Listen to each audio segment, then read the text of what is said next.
It's quite the storm we're having. Seems Fimbulwinter's here to stay. It will pass, though. All things do. In the meantime, how about a story while we warm by the fire? Odin's filthy spies. That old man sees more now than he did when he had both eyes. Ah, one of my favorites. It's a story of adventure. A father and son working together to overcome insurmountable odds, setting in motion the greatest war the 9 realms have ever seen. I'm getting a bit ahead of myself. Let's start from the beginning. There once was a god from a far-off land who settled in Midgard, disguised as a man. He started a new life, had a wife and a boy. They were happy together. In peace, they found joy. His wife passed away. Kratos mourned with his son.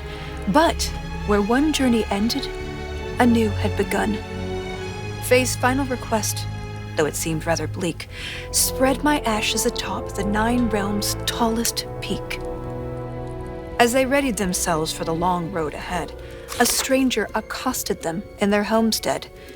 Baldur sought answers as Odin's hand. Kratos gave none to the Aesir firebrand.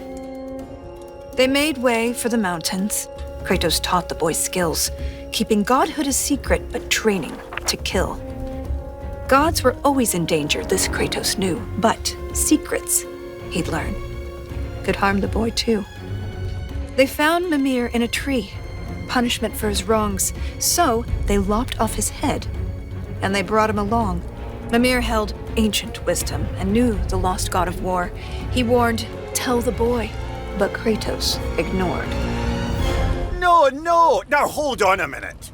Is that all that's in there about me? Something to add? Actually, yes, I do.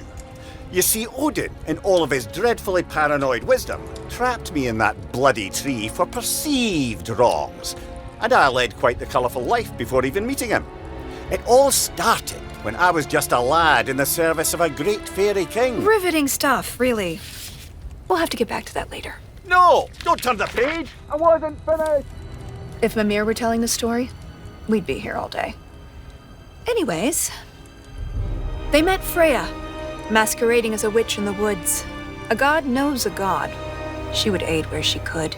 She cautioned, "You must tell your son he's divine." But Kratos dismissed her.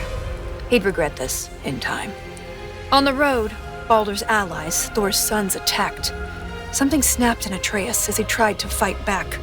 The Aesir lost the battle, but Atreus fell too. Kratos rushed him to Freya. She would know what to do. Freya was disheartened with the father's neglect, but with the heart of Hell's troll, she could save his son yet. Kratos thundered through Helheim and slew the great troll. He had captured its heart, but in his, burned a hole. He returned with his offering. Freya cast a keen spell, and Atreus was healed, though not all was well.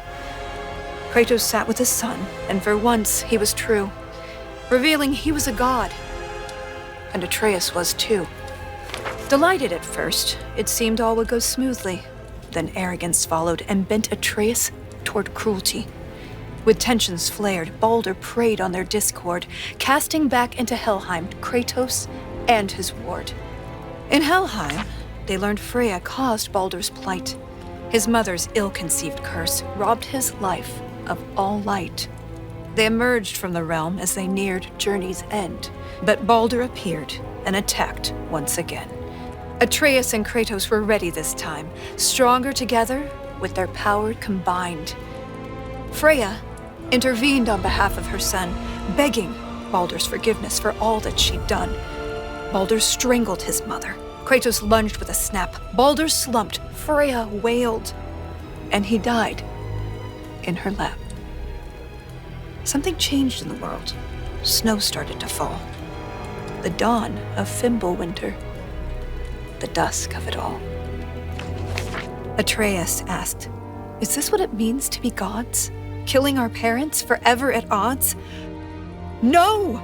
Kratos bellowed as he dropped to one knee. We will be the gods that we choose to be.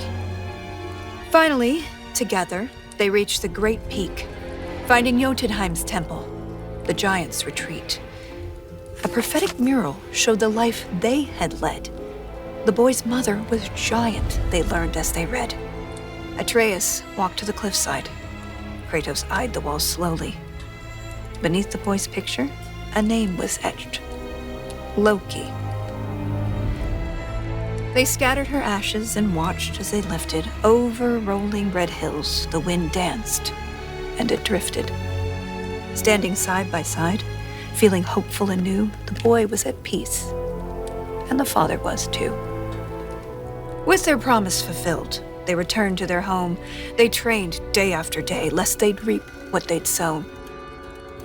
Atreus grew restless. Wary, Kratos remained. Ragnarok loomed as the great winter waned. Don't tell me you're thinking of stopping here. Things were just getting good. Well, I suppose we could go on a bit longer. An excellent idea. This is the most dramatic part. On second thought, perhaps we'd better cut it short. It seems that we're out of time. If you want to know how this story ends, I'm afraid you'll have to find out for yourself. Until then.